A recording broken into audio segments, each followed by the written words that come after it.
CBSE പുറത്തിറക്കിയിരിക്കുന്ന basic mathematics sample question paper ആദ്യത്തെ 5 question ആണ് നമ്മൾ ഈ വീഡിയോയിലൂടെ ഡിസ്കസ് ചെയ്യുന്നത്. സാമ്പിൾ ക്വസ്റ്റ്യൻ പേപ്പറുകൾ വളരെ ഇമ്പോർട്ടൻ്റ് ആണ്, നന്നായി പഠിക്കുക. ഒന്നാമത്തെ ക്വസ്റ്റ്യനിൽ പറയുന്നത് HCF കണ്ടുപിടിക്കുക. 3 നമ്പറുകൾ ഇവിടെ തന്നിട്ടുണ്ട്. HCF കണ്ടുപിടിക്കുക. നമുക്ക് ഇത് ഒന്നാമത്തെ നമ്പർ A എന്ന് കൊടുക്കാം, രണ്ടാമത്തെ നമ്പർ B എന്ന് കൊടുക്കാം, മൂന്നാമത്തെ നമ്പർ C എന്ന് കൊടുക്കാം. ഒന്നാമത്തെ നമ്പർ എടുത്തെഴുതിയിരിക്കുന്നു 3 ക്യൂബ് ഇൻറ്റു 5 സ്ക്വയർ ഇൻറ്റു 2. തൽക്കാലം ഞാൻ A എന്ന് എടുത്തിരിക്കുന്നു. രണ്ടാമത്തെ നമ്പർ B അതും എടുത്തെഴുതിയിരിക്കുന്നു. മൂന്നാമത്തെ നമ്പർ C അതും എടുത്തെഴുതിയിരിക്കുന്നു. നമുക്ക് കണ്ടുപിടിക്കേണ്ടത് HCF ആണ്. ഇത് ഓൾറെഡി എല്ലാം പ്രൈം ഫാക്ടറൈസ് ചെയ്താണ് നമുക്ക് തന്നിരിക്കുന്നത്. അപ്പോൾ നമുക്ക് HCF കണ്ടുപിടിക്കാൻ, HCF എന്ന് പറഞ്ഞാൽ ഹയസ്റ്റ് കോമൺ ഫാക്ടർ. HCF എന്ന് പറഞ്ഞാൽ ഹയസ്റ്റ് കോമൺ ഫാക്ടർ. നമ്മൾ എങ്ങനെയാണത് കണ്ടുപിടിക്കുന്നത്? ടേക്ക് ഓൺലി ദ കോമൺ, അതാണ് ഒന്നാമത്തെ rule. And take the least, അതായത് കോമൺ 3ലും ഉണ്ടെങ്കിൽ മാത്രമേ എടുക്കാൻ പാടുള്ളൂ. ഉള്ളതിൽ ചെറുത് നോക്കിയേ എടുക്കാവൂ. അപ്പോൾ നമുക്കൊന്ന് ഇവിടെ നോക്കാം. 3 ഇവിടെയുണ്ട്, ഇവിടെയുണ്ട്, ഇവിടെയുണ്ട്. ഇത് 3 ക്യൂബാണ്, ഇത് 3 സ്ക്വയർ ആണ്, ഇത് 3⁴ ആണ്. അപ്പോൾ ഉള്ളതിൽ ചെറുത് എന്ന് പറഞ്ഞാൽ 3 സ്ക്വയർ ആണ്. അത് നമ്മൾ ഇങ്ങോട്ടേക്ക് എടുത്തു. അപ്പോൾ 3ലും ഉണ്ടെങ്കിലേ എടുക്കാവൂ, ഉള്ളതിൽ ചെറുത് മാത്രമേ എടുക്കാവൂ. ഇനി നമുക്ക് 5 ആണ് ഇവിടെ കൊടുത്തിരിക്കുന്നത്. 3ലും 5 ഉണ്ട്. ഇവിടെ 5 സ്ക്വയർ ഉണ്ട്, ഇവിടെ 5 ക്യൂബ് ഉണ്ട്, ഇത് വെറും 5, അതായത് 5⁻1 ആണ്. അപ്പോൾ നമുക്ക് ഏറ്റവും ചെറുത് മാത്രമേ എടുക്കാവൂ. അപ്പോൾ ഇവിടെയും നമുക്ക് 5 എടുക്കാം. അപ്പോൾ 3 സ്ക്വയർ എടുത്തു. 3 സ്ക്വയർ ആദ്യത്തെ 3ൽ ഏറ്റവും ചെറുത് 3 സ്ക്വയർ എടുത്തു. 5ൽ ഏറ്റവും ചെറുത് 5 എടുത്തു. ഇനി 2 ഉണ്ട്, 3ലും ഉണ്ട്. അപ്പോൾ ഇവിടെ 2⁻1 ആണ്. ഒന്നും ഇട്ടിട്ടില്ലെങ്കിലും അതിനർത്ഥം 1 എന്നാണ്. 2⁻1 ഉണ്ട്, 2 സ്ക്വയർ ഉണ്ട്, 2 ക്യൂബ് ഉണ്ട്. അപ്പം നമുക്കറിയാം ഇതിൽ ഏറ്റവും ചെറുത് 2 ആണ്. അപ്പം നമ്മൾ 3 സ്ക്വയർ എടുത്ത് 5 എടുത്ത് 2 എടുത്തു. ഇത് 3ഉം കൂടി മൾട്ടിപ്ലൈ ചെയ്യുമ്പോൾ നമ്മുടെ HCF ആയി. 3 സ്ക്വയർ എന്ന് പറഞ്ഞാൽ 9, 9 5s are 45, 45 ഇൻറ്റു 2 എന്ന് പറഞ്ഞാൽ 90.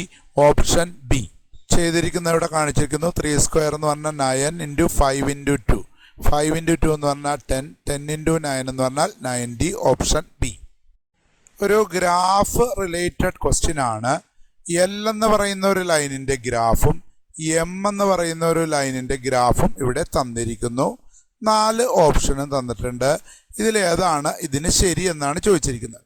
അപ്പോൾ നമുക്കറിയാം ലീനിയർ ഇക്വേഷൻ്റെ ഗ്രാഫാണ് ഇങ്ങനെ സ്ട്രെയിറ്റ് ലൈനായിട്ട് വരുന്നത്. അപ്പോൾ ആ ലീനിയർ ഇക്വേഷന് ആൻസർ ഉണ്ടാകണമെങ്കിൽ 3 കണ്ടീഷൻ നമ്മൾ പറയാറുണ്ട്.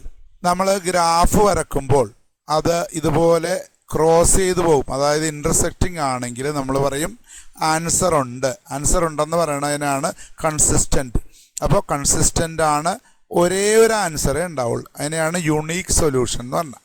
ഇപ്പോൾ ഒരു ഗ്രാഫ് മറ്റൊന്നിൻ്റെ മോളിൽ കൂടി, ഇവിടെ ഗ്രീനും യെല്ലോയുമാണ് ഞാൻ വരച്ചത്. അപ്പോൾ ഗ്രീനും യെല്ലോയും ഒന്നൊന്നിൻ്റെ മോളിൽ കൂടി പോയിരിക്കുന്ന ഗ്രാഫാണെങ്കിൽ അതിനും ആൻസർ ഉണ്ട്, കൺസിസ്റ്റൻ്റ് ആണ്.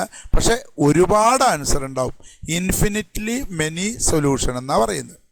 ഇനി 2 ഗ്രാഫും ഇതുപോലെ മുട്ടാതെ പാരലലായിട്ടാണ് പോകുന്നത് എങ്കിൽ നോ സൊല്യൂഷൻ, ഇൻകൺസിസ്റ്റൻ്റ്, ആൻസർ ഇല്ല, നോ സൊല്യൂഷൻ ആണ്. അപ്പോൾ ഇൻകൺസിസ്റ്റൻ്റ് എന്ന് പറഞ്ഞാൽ നോ സൊല്യൂഷൻ എന്നർത്ഥം. അപ്പോൾ ഇവിടെ ഈ 2 ഗ്രാഫും ഇൻ്റർസെക്റ്റിംഗ് ആണ്. അപ്പോൾ നമുക്ക് വരുന്ന ആൻസർ ഇതാണ്. ഇൻ്റർസെക്റ്റിംഗ് ആണെങ്കിൽ ആൻസർ ഉണ്ട്. ആൻസർ ഉണ്ടെന്ന് പറയുന്നതാണ് കൺസിസ്റ്റൻ്റ് വിത്ത് യുണീക്ക് സൊല്യൂഷൻ. അപ്പോൾ ഈ ഓപ്ഷനാണ് ഇതിൻ്റെ ആൻസർ.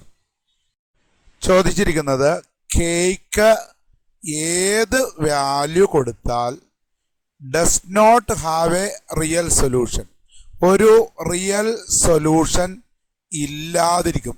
ശ്രദ്ധിക്കുക, ഡസ് നോട്ട് എന്ന ഒരു വാക്കുണ്ട്. Does not have a real solution. അപ്പോൾ റിയൽ സൊല്യൂഷൻ ഉണ്ടാകാതിരിക്കണമെങ്കിൽ കേക്ക് എന്ത് വാല്യൂ ആയിരിക്കും? ഒരു ട്രിക്കി ക്വസ്റ്റ്യൻ ആണ്, നന്നായി മനസ്സിലാക്കി പഠിക്കുക. അപ്പോൾ നമുക്കൊരു ക്വാഡ്രാറ്റിക് ഇക്വേഷൻ തന്നിട്ടുണ്ട്. അതിൽ കെക്ക് ഏത് വാല്യൂ കൊടുത്താൽ ഇതിന് റിയൽ ആൻസർ ഉണ്ടാകാത്ത ഒരു സിറ്റുവേഷൻ വരും. അപ്പോൾ ആൻസർ ഉണ്ടാകാത്ത സിറ്റുവേഷൻ, റിയൽ സൊല്യൂഷൻ ഉണ്ടാകാത്ത സിറ്റുവേഷൻ എന്ന് പറഞ്ഞാൽ എന്താണ് എന്ന് ഒന്ന് പരിശോധിക്കാം. ആൻസർ ഉണ്ടാകാതിരിക്കണമെങ്കിൽ b² - 4ac 0-നേക്കാൾ ചെറുതായിരിക്കണം, <0 ആയിരിക്കണം. അതായത് b² - 4ac ചെയ്ത് വരുമ്പോൾ ഒരു നെഗറ്റീവ് ആൻസർ ആയിരിക്കണം കിട്ടണത്. അങ്ങനെയാണെങ്കിൽ നമ്മൾ പറയും അതിന് നോ റിയൽ സൊല്യൂഷൻ എന്ന് പറയും. അപ്പോൾ നമുക്ക് ഈ ഇക്വേഷൻ ഒന്ന് എടുത്ത് എഴുതാം. ഇതിൻ്റെ എയും ബിയും സിയും ഒക്കെ എഴുതാം. ഞാൻ ആ ഇക്വേഷൻ ഇങ്ങോട്ടേക്ക് എടുത്ത് എഴുതിയിരിക്കുന്നു. x² കൂടെ ആരാണോ കിടക്കുന്നത് അതാണ് എ. അപ്പോൾ എ എന്ന് പറഞ്ഞാൽ കെ ആണ്. ഇനി എക്സിൻ്റെ കൂടെ ആരാണോ ഉള്ളത് അതാണ് ബി.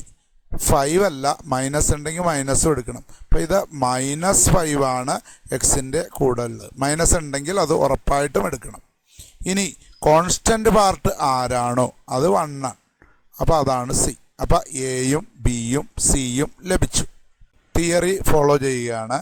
b² - 4ac <0 ആയിരിക്കണം. അപ്പോൾ ബി എന്ന് പറഞ്ഞാൽ -5 -5 the whole square b² -4 × a × c 4 × k × 1 okay <0. ഇതേപോലെ തന്നെ എഴുതി പോയാൽ മതി. -5യുടെ സ്ക്വയർ എന്ന് പറഞ്ഞാൽ +25 ആണ്. -4k 4 × k × 1 എന്ന് പറഞ്ഞാൽ 4k ആവും, <0. അപ്പോൾ ഇവിടെ 25 - 4k <0. നമുക്ക് സാധാരണ ഈക്വൽ ടുവിൻ്റെ അപ്പുറത്തേക്ക് കൊണ്ടുപോകുന്ന പോലെ ഇതിനെയും അപ്പുറത്തേക്ക് കൊണ്ടുപോകും. -4k അപ്പുറത്ത് എന്നാൽ +4k ആയി. അപ്പോൾ ഇങ്ങനെ വായിക്കാം 25 < 4k. ഓക്കെ, ഇനി നമുക്ക് 4 ഇപ്പുറത്തേക്ക് കൊണ്ടുവരാം. മൾട്ടിപ്ലൈ ചെയ്തിരുന്ന 4നെ ഇപ്പുറത്തേക്ക് കൊണ്ടുവന്നു. 25 / 4 ഇവിടെ മൾട്ടിപ്ലൈ ചെയ്ത് കിടക്കുകയായിരുന്നു. ഈ 4 ഇപ്പുറത്തേക്ക് വന്നപ്പോൾ /4 k. ഇനി വേണമെങ്കിൽ നമുക്ക് ഇതിനൊന്ന് തിരിച്ചിടാം. ഒന്നുമില്ല, ഈ കെ ഞാൻ ഫസ്റ്റ് എഴുതിയിരിക്കുന്നു. അപ്പം കെയ്ക്കാണ് ഇതിൻ്റെ മൗത്ത് വന്നിരിക്കുന്നത്. 25/4 ഇതിൻ്റെ പോയിൻറ്റഡ് പാർട്ട് വന്നിരിക്കുന്നത്. അപ്പോൾ തിരിച്ചിട്ടാലും മറിച്ചിട്ടാലും ഇതുപോലെ തന്നെ വന്നാൽ മതി. മൗത്ത് കേക്ക് വരണം, പോയിൻറ്റഡ് എൻഡ് അപ്പുറത്ത് വരണം. 25/4 വേണം. അപ്പോൾ മൗത്ത് കേക്ക് വന്ന് 25/4 പോയിൻറ്റും വന്നു. ഓക്കെ, അപ്പോൾ ഇത് വായിക്കുന്നത് k ഈസ് ഗ്രേറ്റർ ദാൻ 25/4. നമുക്ക് കെയുടെ വാല്യൂ ആണ് കണ്ടുപിടിക്കേണ്ടത്. കെയുടെ വാല്യൂ 25/4 വലുതായിരിക്കണം. 25നെ ഞാൻ 4 കൊണ്ട് ഇവിടെ ഡിവൈഡ് ചെയ്തിരിക്കുന്നു. അപ്പോൾ എനിക്ക് കിട്ടിയ ആൻസർ 6.25 എന്നാണ്. അപ്പോൾ കെയുടെ വാല്യൂ 6.25 വലുതായിരിക്കണം. അങ്ങനെയാണ് നമുക്ക് കിട്ടിയത്. ഇനി നമുക്ക് ഓപ്ഷനിലേക്ക് പോവാം. കെയുടെ വാല്യൂ ഏതായാൽ ഇതിന് റിയൽ സൊല്യൂഷൻ ഉണ്ടാകാത്തതെന്നാണ് ചോദിച്ചത്. അപ്പോൾ കെയുടെ വാല്യൂ 6.25 വലുതായിരിക്കണം. അപ്പോൾ കെയുടെ വാല്യൂ 0 ആയതുകൊണ്ട് കാര്യമുണ്ടോ? ഇല്ല. അപ്പം ഇതല്ല ആൻസർ, 0 ആയിട്ട് കാര്യമില്ല. 25/4 എന്ന് പറഞ്ഞാൽ ഇതിൻ്റെ ആൻസർ 6.25 നമ്മളിപ്പോൾ എന്താ പറഞ്ഞത്? കെയുടെ വാല്യൂ 6.25 വലുതായിരിക്കണം. 6.25 ആയിട്ട് കാര്യമില്ല. അപ്പോൾ ഇതും അല്ല ആൻസർ. ഇനി 4നെ 25 കൊണ്ട് ഡിവൈഡ് ചെയ്താൽ 1 ചെറിയൊരു വാല്യൂവേ നമുക്ക് കിട്ടുള്ളൂ, അല്ലേ?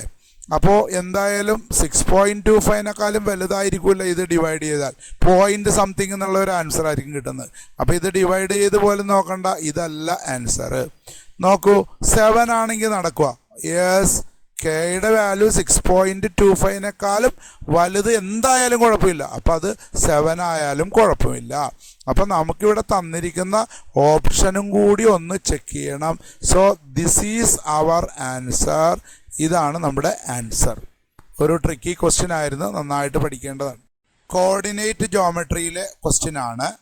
2 പോയിന്റുകൾ തമ്മിലുള്ള ഡിസ്റ്റൻസ് കണ്ടുപിടിക്കുക. പോയിന്റ് നമ്പറിലല്ല തന്നിരിക്കുന്നത്, വേരിയബിൾസിലാണ് തന്നിരിക്കുന്നത്.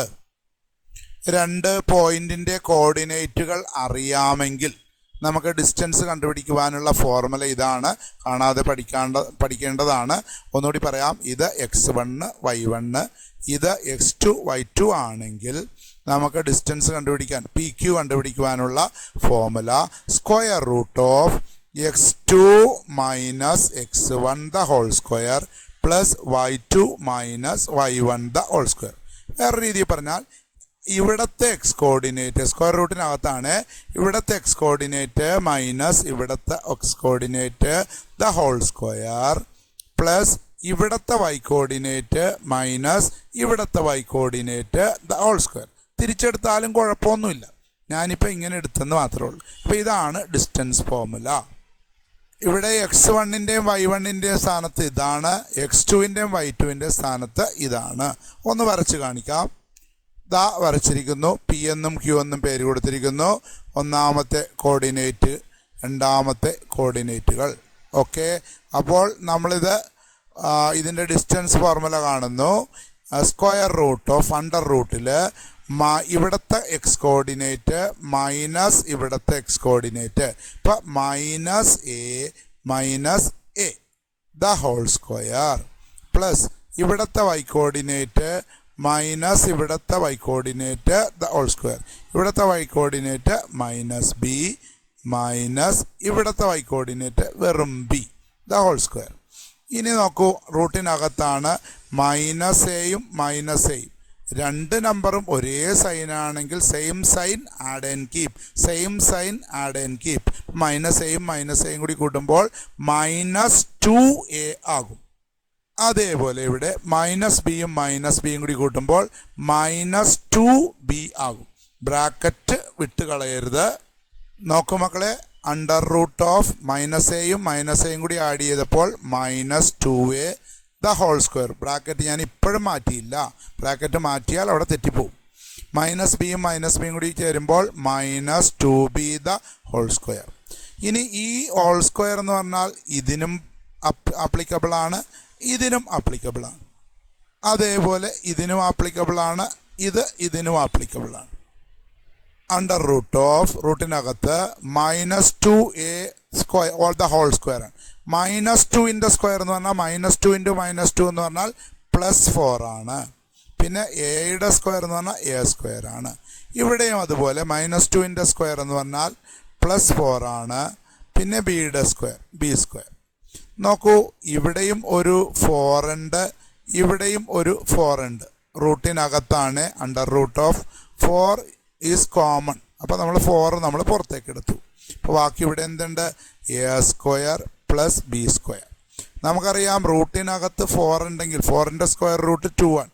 അപ്പോൾ ഇതിന് നമുക്ക് 2 ആക്കി പുറത്തെടുക്കാം. സ്ക്വയർ റൂട്ട് 4 എന്ന് പറഞ്ഞാൽ അതിൻ്റെ ആൻസർ 2 ആണ്. 2 നമുക്ക് പുറത്തെടുക്കാം. ഇതിന് നമുക്ക് പുറത്തെടുക്കാൻ പറ്റില്ല, അങ്ങനെ തന്നെ ഇടുക. അപ്പോൾ റൂട്ടിനകത്ത് 4 ഉണ്ടായിരുന്നു, അപ്പോൾ ഒരു 2 പുറത്തെടുത്തു. ഇത് അങ്ങനെ തന്നെ ഇട്ടു, നമുക്ക് എടുക്കാൻ പറ്റില്ല. a square plus b square. അപ്പോൾ നമ്മുടെ ഓപ്ഷനിലേക്ക് പോവാം. നമുക്കിവിടെ ഓപ്ഷൻ സി ഉണ്ട്. 2 × under root of a square plus b square. അത് തന്നെയാണ് നമുക്കും കിട്ടിയ answer. So this is our answer. ടാൻജൻസുമായി ബന്ധപ്പെട്ട ഒരു ക്വസ്റ്റ്യൻ ആണ് ഇവിടെ പറഞ്ഞിരിക്കുന്നത്. നമുക്കറിയാം സർക്കിള് എക്സ്റ്റേണൽ പോയിന്റിൽ നിന്നുള്ള 2 ടാൻജൻറ്റുകൾ കാണാം. സർക്കിളിൽ നിന്ന് ഈ ടാൻജൻറ്റിൻ്റെ പോയിന്റ് ഓഫ് കോണ്ടാക്റ്റിലേക്ക് വരച്ചിരിക്കുന്ന റേഡിയസും കാണാം. ഇവിടെ QPR എന്ന് പറയുന്ന ഈ ആംഗിള് 35 ഡിഗ്രി ആണെന്ന് തന്നിട്ടുണ്ട്. നമ്മളോട് ചോദിച്ചിരിക്കുന്നത് QOR, അതായത് ഈ O എന്ന് പറയുന്ന ആംഗിളാണ് നമുക്ക് കണ്ടുപിടിക്കേണ്ടത്. നമ്മൾ കണ്ടുപിടിക്കേണ്ട ആംഗിൾ എന്ന് പറഞ്ഞാൽ ഇതാണ്, ഈ വാല്യൂ ആണ് കണ്ടുപിടിക്കേണ്ടത്. നമുക്കറിയാം ടാൻജൻ്റാണിത്, റേഡിയസ് ആണ് ഇത്. പോയിന്റ് ഓഫ് കോണ്ടാക്ട്, ടാൻജൻറ്റും റേഡിയസും, ആ പോയിന്റ് ഓഫ് കോണ്ടാക്റ്റിൽ വരുന്ന ടാൻജൻറ്റും റേഡിയസും തമ്മിലുള്ള ആംഗിൾ എന്ന് പറഞ്ഞാൽ 90 ഡിഗ്രിയാണ്. ഇത് 90 ആണ്. അതേപോലെ ഇതും tangent and radius at the point of contact. അപ്പോൾ ഇവർ തമ്മിലുള്ള ആംഗിളും 90 ആണ്. ഇനി നോക്കൂ, ഇത് പി ക്യു ഒ ആർ എന്ന് പറയുന്നത് ഒരു ക്വാഡ്രിലാറ്ററലായി 4 സൈഡുള്ള ഒരു സാധനമായി, 4 സൈഡുള്ള ഒരു പോളിഗണാണ്. 4 സൈഡുള്ള പോളിഗണിൻ്റെ 4 കോർണറിലെ ആംഗിളും കൂടി കൂട്ടിയാൽ 360 കിട്ടും. അപ്പം നമുക്കിത് കണ്ടുപിടിക്കാൻ ഒരു ബുദ്ധിമുട്ടുമില്ല. ഞാനിവിടെ എഴുതിയിരിക്കുന്നു ഈ ആംഗിളും, അതായത് ആംഗിൾ പി എന്നാണ് ഞാൻ എടുത്തിരിക്കുന്നത്, ഈ ആംഗിൾ ക്യു, ഈ ആംഗിൾ ഒ, ഈ ആംഗിൾ ആർ. ഇതൊരു ക്വാഡ്രിലാറ്ററൽ ആയത് കാരണം ഈ ആംഗിൾ എല്ലാം കൂടി കൂട്ടിയാൽ 360 കിട്ടും. അതിൽ എനിക്ക് ഈ ആംഗിൾ അറിയാം 35, ഈ ആംഗിൾ അറിയാം 90, ഇതറിയില്ല, അങ്ങനെ തന്നെ ഇടുക. ഇത് അറിയാം, അപ്പം അറിയാവുന്ന ആംഗിൾ കൊടുക്കുക, അറിയാത്ത അതുപോലെ ഇടുക. വാല്യൂസ് എല്ലാം കൊടുത്തിരിക്കുന്നു. പി എന്ന് പറഞ്ഞാൽ 35 ആണ്, ക്യൂ എന്ന് പറയുന്ന ആംഗിള് 90 ഡിഗ്രിയാണ്. ഇതാണ് എനിക്ക് കണ്ടുപിടിക്കേണ്ടത്. അതിലിങ്ങനെയാണെന്നിരിക്കുന്നത്, ഞാനിപ്പോൾ ഒ എന്ന് മാത്രം എഴുതിയിരിക്കുന്നു. ക്യൂ ഒ ആർ തന്നെയാണ് ഞാൻ ഈ ഒ എന്ന് എഴുതിയിരിക്കുന്നത്, മനസ്സിലാക്കുക. അപ്പോൾ അതറിയില്ല. പിന്നെ ഈ ആംഗിൾ അറിയാം, അത് 90 ആണ്. അപ്പോൾ 35ഉം 90യും 90യും കൂടി ആഡ് ചെയ്ത് 90യും കൂടി ആഡ് ചെയ്താൽ 180 കിട്ടും. 180നോട് 35 ആഡ് ചെയ്താൽ 215 കിട്ടും. 215 പ്ലസ് ഇത്, അതായത് ഇതും കൂടി കൂട്ടിയപ്പോൾ 215 കിട്ടി. ഇത് കണ്ടുപിടിക്കണം, ആംഗിളോ കണ്ടുപിടിക്കാൻ. ഇത് നേരെ അപ്പുറത്തേക്ക് പോകുന്നു, അതെവിടെ എഴുതിയിരിക്കുന്നു. ആംഗിളോ കണ്ടുപിടിക്കാനായിട്ട് 360യുടെ അടുത്തേക്ക് 215 വരുന്നു. അപ്പോൾ ആൻസർ 145 എന്ന് കിട്ടുന്നു. ഓക്കെ, നമുക്ക് ഇവിടെ ഓപ്ഷൻ ഉണ്ട് 145, ഓപ്ഷൻ